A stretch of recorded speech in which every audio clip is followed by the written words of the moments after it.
Estou sumidíssima desse canal, mas estou de volta, galera, para trazer para vocês os livros do mês de abril e maio.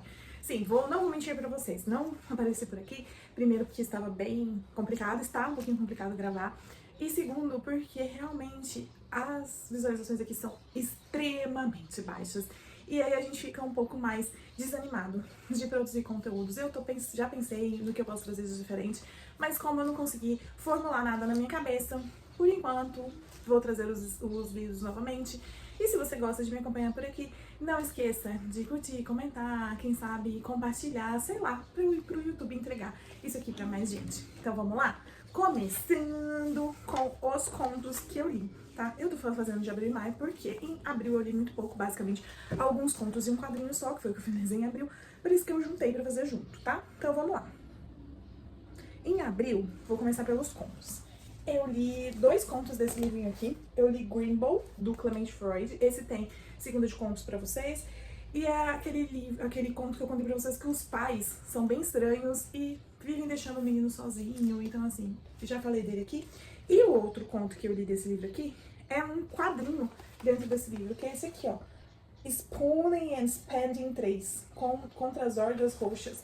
Eu achei uma maluquice, tá? Ele é bem curtinho. E é basicamente esses personagens com, tá vendo? Aí um tem uma carinha de gatinho, o outro tem uma carinha de criança, e eles estão lutando contra essas coisas aqui, que são umas coisas roxas, alienígena, não sei. Achei meio só ok, estranho e ok. Aí desse livro aqui eu também li 2 contos, que é desse livrinho do Franz Kafka. Eu li do Poseidon, que é um micro conto, acho que tem 3 páginas. Tá? E ele vai falar um pouquinho ali de um dia ali na vida de Poseidon, sim, o rei dos mares. Também não achei nada demais, não fiz segunda de contos pra ele. Fiz segunda de contos pra esse aqui, que é Chacais e Árabes, que fala mais ou menos de uns chacais que encontram uma pessoa que tá viajando ali, um estrangeiro, e eles resolvem convencer esse estrangeiro do que eles estão sofrendo ali. Então assim, eu achei interessante. Tem segunda de contos, já fiz algumas reflexões sobre esse conto no vídeo específico, vou deixar linkado aqui pra vocês. Em maio, eu foquei mais em ler contos de ficção científica. Então, eu li Uma Pequena Jornada do Ray Bradbury, que é bem legal, tem segunda de contos pra vocês. Eu amo o Ray Bradbury, é um dos meus autores preferidos. E nele ele vai trazer uma história de algumas senhoras que queriam visitar Deus, viajar até Deus. E aí a gente vai ter toda uma história aí maluca relacionada com isso. Depois eu li 2 ou 1 da Jana Bianchi, que tá naquela coletânea Aqui Quem Fala é da Terra. E ela é uma autora nacional, e aí ele vai contar uma história ali, uma ficção científica, que eles chegam no local, mas é meio assustador também, meio terrorzinho psicológico, já que nesse local ninguém sabe exatamente o que tá acontecendo. Eu achei bem legal também, gostei muito desse conto, muito mesmo, vale a pena dar uma chance. Aí eu li O Mensageiro do Joseph Samachons, não sei como fala sobre o nome dele, não vou tentar falar. Eu nunca tinha lido nada dele e eu achei essa história muito legal. Nós temos um ser aí viajando pelo universo, ele tem uma missão, ele não se recorda bem de qual seria essa missão, mas ele vai ter que descobrir. E acho que vocês vão achar legal, assim como eu achei o final. E depois eu li Barba Azul, do Pierrot, que tá aqui no meu livrinho de contos de fada. Eu acho que eu terminei de ler todos os que tem aqui do Pierrot, eu li todos os do Pierrot. Agora eu vou ler os próximos, né, que é dos Green, ainda tem do Joseph Jacobs, do Anderson, Anônimo, tem da Jean-Marie Le Price de Le Monde. Mas em Barba Azul a gente tem uma história de um homem ali que queria se casar. Ele propõe ali pra algumas pessoas, mas as meninas têm medo de se casar com ele por causa da fama dele, já que ele já perdeu algumas esposas e tudo mais. Até que uma decide casar e, bom, a curiosidade vai levar ela talvez pra um lugar não tão interessante. Achei interessante, eu não sabia como era a história do Barba Azul, não conhecia, então achei legal, acho que é legal a gente entrar em contato. Agora vamos às leituras de livros e etc. que eu li em abril e maio. Então começando com a única leitura que eu finalizei em abril, que foi o Capitão Feio, que é da Graphic MSP. Eu já tinha esse quadrinho aqui em casa já faz um tempo pra ser lido, e aqui é como se fosse uma história de origem do Capitão Feio, que é um vilão das histórias, principalmente relacionadas ao Cascão. Então assim, só que aqui, meu Deus, é engraçado, né? É aquele momento que você começa a não dar razão pro vilão, mas entender de onde veio as suas origens. Eu achei bem legal esse quadrinho, viu? Tava esperando isso dele não, achei bem legal mesmo a história em si. E, gente, é aquela arte bem mais assim, colorida. É bem super-herói essa arte, assim, um super-herói mais moderno, né? Mais recente, assim, que é um pouco mais realista, bem colorido e tudo mais. Gostei pra caramba dessa história e recomendo. Aí eu comecei lendo Mestre Aprendiz de Claudia Gray, que é uma história de Star Wars, em que a gente vai ter ali o Obi-Wan Kenobi, junto com seu mestre, que é o Qui-Gon Jinn. E assim, a gente vai entender ali como eles tinham dificuldades enquanto mestre e aprendiz. Eu gostei muito da história. A história, eles vivem ali uma situação que eles têm que resolver em um outro planeta. Isso vai aproximar, inclusive, eles enquanto mestre e aprendiz, vai desafiar ali algumas lógicas dentro do universo de Star Wars. Eu gostei bastante, eu gosto bastante. Não é o livro mais reflexivo de Star Wars que eu já li, mas é uma aventura bem Star Wars, bem do jeito que eu gosto. E eu sou apaixonada pelo Obi-Wan, meu personagem preferido. Eu não posso chamar aqui de personagem preferido de Star Wars. Então sempre que eu tenho a oportunidade de conhecer mais a história do Obi-Wan, sempre eu vou ficar feliz. E eu recomendo muito essa história. E a Claudia Gray é muito boa escrevendo histórias de Star Wars. Então, se você tem vontade de ler alguma coisa de Star Wars e tá na dúvida, esse já é, acho que, o terceiro livro de Star Wars que eu leio, escrito por Claudia Gray. Então, pode ir nessa autora que também é batata, que a história vai ser boa. Depois eu li um quadrinho chamado Oblivion, do Fabrício Martins e da Laura Jardim. E ele é um quadrinho que vai refletir, assim, qual seria, o que te levaria a tentar apagar as suas memórias? O que te levaria a um extremo desse, de apagar suas memórias? E a gente vai refletir também sobre saúde mental, sobre depressão. Achei um quadrinho muito reflexivo, muito bonito, que vale muito a pena você dar uma chance. Também tem vídeo curto dele, vou deixar aqui linkado. Sim, dá uma chance pra essa história, porque vocês vão gostar.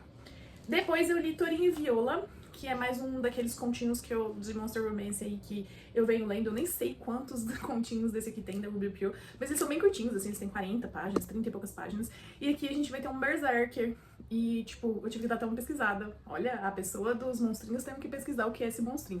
Mas enfim, achei muito legalzinha a história, o casal é muito legal. Eu gosto da forma que ela meio que salva ele, e eu gosto quando as mulheres são resolutas, salvam e etc. Não são só mocinhas sendo salvas. Então gostei bastante dessa história também. Depois eu li Manuel Borba 38, que é um spin-off da série Despertos, do Márcio André da Silva. E aqui a gente vai ter, nessa série, Despertos, surge assim um negócio que faz com que as pessoas despertem certos poderes, certas manifestações. E nem todo mundo sabe lidar com isso. E aí o meio que o mundo entra em colapso, porque eles não sabem como reagir a isso. E como sempre, quando o que a gente tem medo, né, o que a gente não conhece, a gente tem medo e a gente acaba indo contra. E aqui a gente vai ter ali um grupo de pessoas que fica isoladas num prédio. E talvez o perigo não esteja do lado de fora, mas sim do lado de dentro. Também tem vídeo curto sobre ele e também lá no Instagram tem um destaques com diário de leitura. Então corre lá pra vocês saberem mais da história. Depois, gente, eu terminei A Rainha do Nada, que é o terceiro e último livro da trilogia do Povo do Ar. E, gente, me apaixonei por essa trilogia. Eu brinquei que eu fiz o Vale ou não Vale o Hype da trilogia, né? E pra mim valeu muito. Não é uma história focada no romance, eu fico afirmando isso porque eu vejo muita gente vendendo dessa forma, mas o casal é muito bom. E aqui a gente tem um desenrolar da história muito bom, tanto do casal, quanto da história como um todo, quanto da história da Jude, porque pra mim essa trilogia é sobre o desenvolvimento e o crescimento da Jude. Pra mim, uma coisa legal dessa trilogia também é que não tem um livro menos bom. Por exemplo, geralmente o livro do meio ele é um pouquinho mais morno. E nessa história, não. Eu adoro o Reperverso, que é o livro do meio. Acho que ele dá todo um tom e traz todo um acréscimo pra história. E Rainha do Nada fecha tudo muito bem. Eu gostei bastante e eu preciso ler O Canto Mais Escuro da Floresta, que é tipo pelo que eu entendi, é uma história dentro desse universo, mas é tipo uma lenda. Então, depois eu vou ler esse também pra contar pra vocês o que eu achei. Aí depois, gente, eu entrei no universo aí, porque eu encontrei uma autora de Monster Romance nova, que ela tem um monte de livrinhos curtos. E eu amo esses livrinhos curtos, principalmente pra quando eu tô com insônia, ou quando eu tô muito cansada, quando eu quero uma leitura, assim, só pra me distrair bem rápido, que não vai me tomar tanto tempo, mas que vai me deixar feliz. Então são livros mais direto ao ponto, eles têm hot, são Monster Romance, então assim, todos os livros que eu vou trazer pra vocês daqui pra frente tem hot, inclusive, tudo que eu falei até agora, só Torinho e Viola que tinha hot, daqui pra frente tudo tem hot, né, que são os livros dessa autora, e são histórias com monstros, histórias curtas, então não tem muito desenvolvimento de universo, de mundo ali, é mais o casal, e pelo menos esses aqui, meio que os casais eles já vão mais se conhecendo, já se reconhecendo como companheiros de vida, e já vão logo se envolvendo. Então aqui eu li dois que são de mar, né, o Sequestrada pelo Kraken, a Humana Corajosa, e o Sequestrada pelo Tritão, a Humana que é no Mar, que da Liv e Felipe, ambos, o do Tritão 110 páginas, o do Kraken 120 páginas.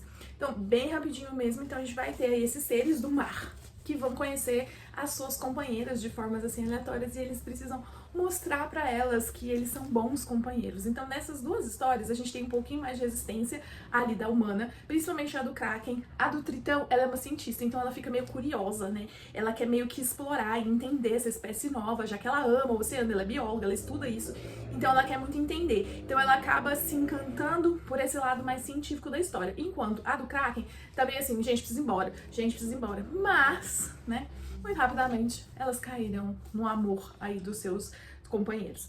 Agora, quando a gente fala de Meu Namorado é um Dinossauro, a gente tem uma vila ali que teve uma bruxa que jogou ali um encantamento em todos os homens solteiros daquela vila e todos eles se tornaram dinossauros, tá? E eles foram viver ali no meio do mato. Aí um dia, essa moça, ela tá assim, resolve entrar ali no meio do mato. No mato que ela sabe que tem dinossauro. O que faz ela entrar ali no mato do dinossauro, não sabemos. Eu acho que é um som que ela escuta, que é o som do dinossauro, inclusive. E aí ela entra ali e ela encontra um dinossauro. Um dinossauro, gente. E aí ela fica ali com medo e tal. Mas quando o dinossauro olha pra ela olha pra dinossauro, o dinossauro sofre o quê? Uma espécie de mutação. E o dinossauro, que era um dinossauro, se transforma num dinossauro humanoide. Ele não deixa de ser dinossauro, mas ele se torna humanoide, entendeu? Então ele diminui de tamanho, recebe um corpo meio humanoide, etc. E volta a ter fala, apesar da fala dele estar entrucada e tudo mais. E, mano, simplesmente, ela aceita aquilo ali, tá? Ela aceita porque ela entende que ele é o companheiro dela e tá tudo bem. E ali eles vão... Esse aqui talvez é o que vai diretamente ali, mais diretamente ainda para as coisas ali de, né, para relacionamento físico, do que os outros ainda. Tô pensando se o próximo que eu vou falar tem mais, mas eu acho que esse aqui é mais rápido ainda do que o outro, que daria pra ser mais. Mas enfim, achei legal. Esse daqui, de todos os que eu li, é o meu menos preferido. Eu ainda quero ler outro dinossauro pra ver se o problema minha ali é com a série do dinossauro. Mas mesmo assim eu achei bem divertido. E depois eu também li, na verdade eu li antes do dinossauro, mas enfim, Reivindicada pelo Incubo Sensual. Que aí a gente tem uma história com o incubo. Então a gente tem essa moça que ela, tipo, teve uma decepção amorosa ali muito grande com o noivo dela. E ela resolve que ela vai ter um dia ali, né, uma noite diferente. E ela vai ali numa boate ali que oferece coisas diferentes. E aí ela resolve, esse incubo vê ela, curte e fala, meu, minha. E aí ela decide dar uma chance ali por uma noite. Mas o incubo não quer ela por uma noite, né? Porque incubos também têm sentimentos. Não era pra ter, mas tem. Pelo menos nas histórias que eu leio. Se a gente for parar pra pensar, não era. Mas nas histórias que eu leio que tem incubo, tem sentimentos. E esse aqui não é diferente. E aqui vai ter um pouquinho mais na parte do ali, né? Físico. Vai ter um pouquinho ali de BDSM. Pesado? Não. Só um pouquinho, tá? Coisa tranquila. Quem já leu 50 Tons de Cinza tá assim, tá fácil, tá bom? E foi isso tudo que eu li. Foi isso tudo que eu li nesses dias. Espero que vocês tenham gostado aqui. Espero que vocês tenham aguentado esse vídeo até aqui. Se aguentou esse vídeo até aqui, não esqueça de se inscrever aqui, de deixar seu comentário, de fazer alguma coisinha pra me ajudar aqui a mostrar pro YouTube que vocês gostam desse conteúdo. Na verdade, eu não sei se vocês gostam. Eu gosto de gravar. Agora, vocês gostam de assistir? Já não sei. Então, fica aí, gente. Até a próxima. Tchau, tchau.